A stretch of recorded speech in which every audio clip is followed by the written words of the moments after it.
हो जाओ। पहला होता है अव्ययी भाव समास, जिसका प्रथम पद अव्यय होता है और जिसके लिंग वचन और कारक में कोई भी अंतर नहीं आता है, तो उसे हम कहते हैं अव्ययी भाव समास। उसे हम क्या कहते हैं? अव्ययी भाव समास कहते हैं। ठीक। और उसके बाद में देखिए आता है तत्पुरुष समास। तत्पुरुष समास क्या होता है? तत्पुरुष समास होता है ये, मतलब दो पद होते हैं। जैसे समास होता है, समास के दो पद होते हैं। दो पद हैं, जैसे माता पिता, दो पद हैं। तो तत्पुरुष समास दो दो जो पद होते हैं, उसका प्रथम पद जो होता है, मतलब तत्पुरुष समास में जिसका दूसरा पद प्रधान होता है, प्रथम पद का कोई अंतर नहीं पड़ता है, मतलब सेकंड पद प्रधान होता है। तत्पुरुष समास में प्रथम पद प्रधान ना होकर के दूसरा पद प्रधान होता है। जैसे जैसे हम लोग मान लो यहाँ पर तत्पुरुष समास का हम लोग यहाँ पर लिख देते हैं राजपुत्र। राजपुत्र, राजपुत्र मीन्स क्या होता है? तत्पुरुष समास राजपुत्र। राजपुत्र मीन्स होता है राजा। पुत्र किसका है? मतलब ये दो दो हो गए ना, ये दो पद हो गए, एक राज एक हो गया पुत्र। तो पहला पद ये हो गया, दूसरा पद ये हो गया, ठीक है ना, दो पद हो गए, एक पद ये हो गया, एक पद ये हो गया। तो राजपुत्र, पुत्र किसका है? राजा का। पुत्र किसका है? राजा का। तो प्रधान प्रधान कौन हुआ? पुत्र, पुत्र प्रधान हुआ ना। तो तत्पुरुष समास, इसको कहते हैं हम लोग तत्पुरुष समास। ठीक है, इसको हम तत्पुरुष समास कहते हैं कि तत्पुरुष समास में जो दो पद होते हैं, दो पद में से उसका प्रथम पद प्रधान न होकर के द्वितीय पद जहाँ पर प्रधान होता है, उसे हम तत्पुरुष समास, उसे हम तत्पुरुष समास कहते हैं। ठीक। अब नंबर आ जाता है द्वंद्व समास। द्वंद्व समास क्या होता है? द्वंद्व समास होता है जिसके दोनों ही पद प्रधान होते हैं। द्वंद्व समास क्या होता है? जिसमें दोनों ही पद प्रधान होते हैं। दोनों ही पद प्रधान होते हैं, मतलब पहला पद भी प्रधान है और दूसरा पद भी, मतलब दोनों का बराबर बराबर है। जैसे हम लोग कहते हैं माता और पिता, माता का पद भी उतना है जितना पिता का पद है। ठीक है, माता पिता। ठीक। जैसे दादा दादी, चाचा चाची, ऊपर नीचे, सुख दुख, सुख के साथ दुख भी लगाए, आना जाना, अमीर गरीब, है ना। तो ऊंच नीच, उतरना चढ़ना, ये जो सब चीज़ें कहलाती हैं, ये कहलाती हैं द्वंद्व समास। द्वंद्व समास में मतलब दोनों ही पद बराबर होते हैं। यदि कोई चढ़ गया है तो उतरेगा, यदि आज सुख आया है तो कल दुख भी आएगा, तो बराबर लगा है। तो उनके सुख और दुख के बीच में एक डैश होता है, डैश लगा देते हैं, मतलब होता है सुख और दुख, आना और जाना, चढ़ना और उतरना। ठीक है ना, अमीर और गरीब, माता और पिता, दादा और दादी। तो दो पद हो गए, तो दोनों ही पद जो होते हैं जहाँ पर बराबर बराबर होते हैं, उसे हम कहते हैं द्वंद्व समास। उसे हम क्या कहते हैं? द्वंद्व समास कहते हैं। ठीक, उसे हम द्वंद्व समास कहते हैं। ठीक। आ गया नंबर 4। नंबर 4 में आता है द्विगु समास।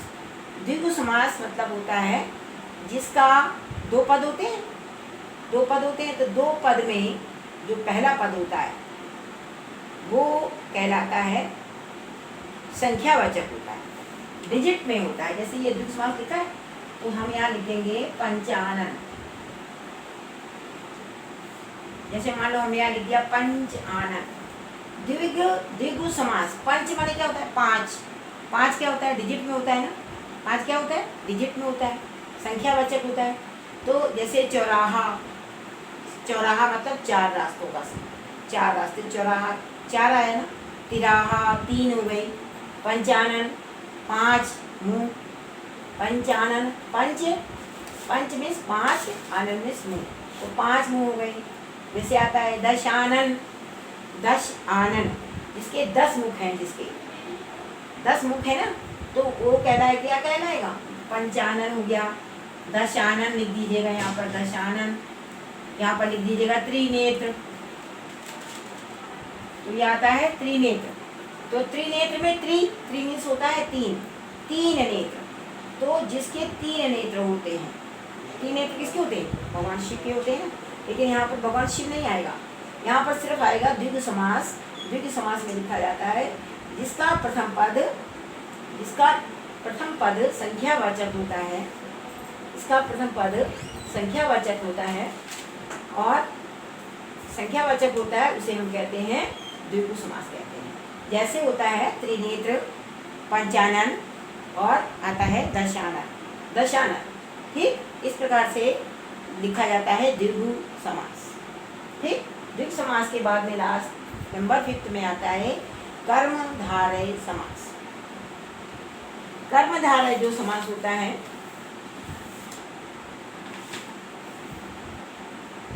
कर्मधारय समास जो होता है, इसमें क्या होता है, पूर्व पद विशेषण होता है और उत्तर पद विशेषण होता है।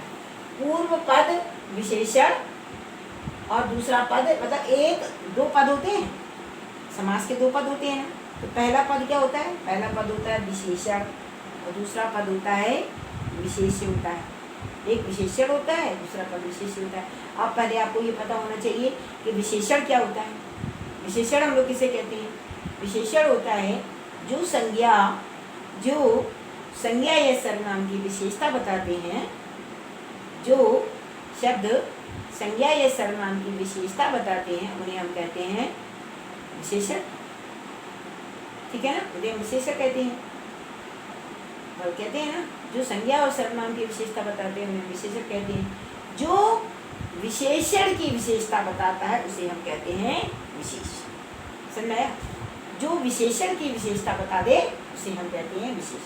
तो इसमें एक पद होता है विशेषण और दूसरा पद होता है विशेष, उसे हम कहते हैं कर्मधारय समास। उसे हम क्या कहते हैं, कर्मधारय समास। जैसे नीलकंठ, जैसे लिख देंगे हम लोग नीलकंठ। कंठ नीला है कि नीला, और कंठ माने गला। कंठ माने क्या होता है, गला। तो नीलकंठ का मतलब हो गया नीला है कंठ जिसका, नीला है जो कंठ, या ऐसे लिख देंगे नीला है जो कंठ। ठीक है ना। जैसे आता है महात्मा, महात्मा क्या मतलब होता है, महान आत्मा। क्या बोलते हैं, महात्मा। तो हो गया महान आत्मा, कैसी है, महान। तो एक पद विशेषण है और दूसरा पद विशेष होता है, तो आता है कर्मधारय समास। ठीक। अब इसके बाद में आता है बहुब्रीय समास। बहुब्रीय समास क्या होता है, बहुब्रीय समास में होता है, देखिए समास के 2 पद होते हैं, तो समास के दोनों पदों में ना उसके प्रथम पद का कोई अर्थ होता है, पहला पद का भी कोई अर्थ नहीं होता है और दूसरे पद का भी कोई अर्थ नहीं होता, वरन उसमें एक विशेष अर्थ का बोध होता है, तो वहाँ वो कहलाता है बहुब्रीय समास। जैसे त्रिनेत्र, हम लिख देते हैं त्रिनेत्र, 3 नेत्र हैं जिसके अर्थात भगवान शिव। जैसे दशानन, 10 प्लस आनन, 10 मुख हैं जिसके अर्थात होता है, क्या होता है, रावण। अर्थात होता है रावण। 10 मुख हैं जिसके अर्थात होता है रावण। तो क्या आएगा, बहुब्रीय समास आ जाएगा। तो ये आएगा बहुब्रीय समास। मतलब जिसका ना प्रथम पद प्रधान होता है ना दूसरा पद प्रधान होता है, इसका ना प्रथम पद प्रधान होता है ना दूसरा पद प्रधान होता है, वरन उसमें एक विशेष अर्थ का बोध होता है, उसे कहते हैं हम लोग बहुब्रीय समास। जैसे क्या लिख सकते हैं, लंबोदर मीन्स लंबा है उदर जिसका, मतलब नीचे का धड़ जिसका लंबा है, उदर। तो लंबा है उदर जिसका अर्थात भगवान श्री गणेश। ठीक। तो लंबा है उदर जिसका अर्थात भगवान गणेश जी। तो इस प्रकार से ये आपके समास हो गए कि जैसे लिखते हैं 2 या 2 से अधिक पदों के मेल से मिलने की, 2 या 2 से अधिक शब्दों के मेल से नए शब्द बनाने की प्रक्रिया जो है समास कहलाती है।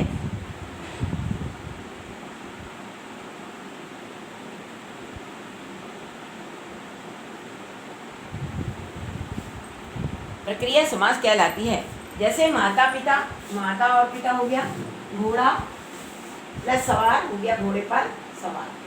तो समास के प्रकार होते हैं अव्ययी भाव समास, तत्पुरुष समास, द्वंद्व समास, द्विगु समास, कर्मधारय समास और आता है बहुब्रीहि समास, बहुब्रीहि समास। ठीक, तो समास के प्रकारों में नंबर 1 होता है अव्ययी भाव समास। अव्ययी भाव समास क्या होता है? जिसका प्रथम पद अव्यय होता है। एक बार फिर से रिवीजन देखिए, जिसका प्रथम पद अव्यय होता है, जिसके लिंग वचन और कारक में कोई भी अंतर नहीं आता है, उसे हम कहते हैं अव्ययी भाव समास। जैसे प्रतिदिन, प्रतिदिन इक्वल लगा देंगे, इक्वल का निशान, दिन प्रतिदिन। ऐसे लिख देंगे यथाशक्ति, यथा माने जैसी, यथाशक्ति मीन्स होता है शक्ति के अनुसार, यथाशक्ति मीन्स होता है शक्ति के अनुसार। ठीक, अब इसके बाद में आता है तत्पुरुष समास। तत्पुरुष समास में पहला पद प्रधान न होकर के दूसरा पद प्रधान होता है। जैसे क्या रहता है राजपुत्र, पुत्र किसका है? राजा का। पुत्र किसका है? राजा। तो आता है तत्पुरुष समास। द्वंद्व समास क्या होता है? जिसके दोनों ही पद बराबर हो। द्वंद्व समास में, द्वंद्व समास में दोनों ही पद बराबर होते हैं। जैसे माता और पिता, दादा दादी, नाना नानी, पापा मम्मी, है ना, चाचा चाची, ऊपर नीचे, सुख दुख, आना जाना, अमीर गरीब, चढ़ना उतरना, मतलब चढ़ेंगे तो उतरेंगे भी और उतरेंगे तो चढ़ेंगे भी, है ना। तो चढ़ना उतरना, सुख दुख, तो इस प्रकार जो बराबर का दोनों भाग होते हैं तो वहाँ पर आता है द्वंद्व समास। ठीक, अच्छा, द्विगु समास में क्या होता है? द्विगु समास जिसका प्रथम पद संख्यावाचक होता है, इसका प्रथम पद संख्यावाचक होता है, उसे हम कहते हैं द्विगु समास। ठीक, कर्मधारय समास क्या होता है? कर्मधारय समास में इसका एक पद विशेषण होता है और दूसरा पद विशेष्य होता है। एक पद विशेषण और दूसरा पद होता है विशेष्य।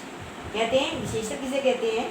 जब जो शब्द संज्ञा और सर्वनाम की विशेषता बताते हैं, जो शब्द संज्ञा और सर्वनाम की विशेषता बताते हैं उन्हें हम कहते हैं विशेषण, कहते हैं ना। और जो विशेषण की विशेषता बता देता है उसे हम कहते हैं विशेष्य कहते हैं।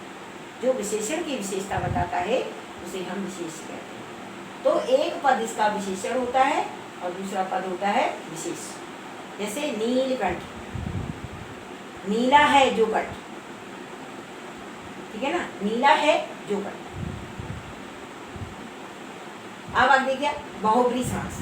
बहुब्रीहि समास में न पहला पद प्रधान होता है न दूसरा पद प्रधान होता है, परंतु उनमें एक विशेष अर्थ का बोध होता है, तो उसे हम कहते हैं बहुब्रीहि समास।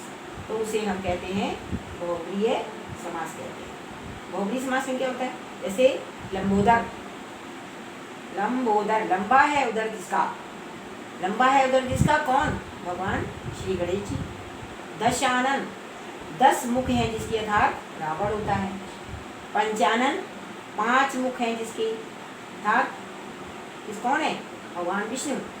त्रिनेत्र, भगवान 3 नेत्र हैं जिसके अर्थात भगवान शिव। बहुब्रीहि समास में ही त्रिनेत्र लिख देंगे तो त्रिनेत्र जिसके हैं तो अर्थात शिव हो जाएगा। लेकिन जब द्विगु समास में आएगा तो त्रिनेत्र आएगा, द्विगु समास हो जाएगा, तो द्विगु समास हो जाएगा। तो इस प्रकार से ये आपके समास हैं। इस इन समासों को, इस समास जो है, समास की परिभाषा, समास 6 प्रकार के होते हैं और समास की एक करके परिभाषा, उनका उदाहरण, उनका एग्जाम्पल जो लिखते हैं उदाहरण और उसका स्पष्टीकरण। पहले लिखेंगे परिभाषा, फिर लिखेंगे उदाहरण, फिर नीचे उसके लिखेंगे उसका स्पष्टीकरण। देखने के बाद में एक एक समास को आप उसमें अपनी कॉपी में डिफाइन कर। ठीक, कर्मधारय समास और बहुब्रीहि समास। ठीक, ठीक है बेटा, ओके, बाय, थैंक यू।